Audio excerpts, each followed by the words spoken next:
কাজে সাহায্য করা লাগে যে না এই কথা আমরা নির্ঘাত বিশ্বাস করি, কিন্তু আল্লাহ আমাদের কাছে সাহায্য চাচ্ছেন। তোমরা আমার দিনের সাহায্যকারী হও।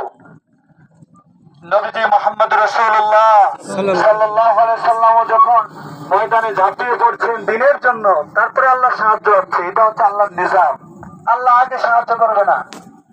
তাহলে আমরা যদি দিনের সাহায্য করি, আল্লাহ আমাদেরকে দুইটা সাহায্য করবেন। কয়টা? দুইটা। আল্লাহ সুবহানাহু ওয়া তাআলা বলছে, ইন তানসুরুল্লাহ ইয়ানসুরকুম। তোমরা যদি আমার দিনের সাহায্য করো, আমি আল্লাহ তোমাদেরকে সাহায্য করব। সার্বিক সাহায্য, এক বাক্যে সার্বিক সাহায্য। আমরা আল্লাহর দিনের সার্বিক সাহায্য করব, আল্লাহ আমাদেরকে সার্বিক সাহায্য করবে। তারপরে বলছেন, ইউসাব্বিতু আকদামাকুম। আমি আল্লাহ তাআলা তোমাদের পা সমূহ, তোমাদের দুর্বলতাকে আমি শক্তিশালীতে পরিণত করব। বলেন সুবহানাল্লাহ।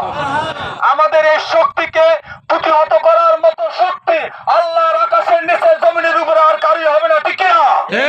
এক যুবক যদি দাঁড়িয়ে যায়, লক্ষ বাতিল শক্তি বরাবর রাস্তা খুঁজে পাবে ইনশাআল্লাহ।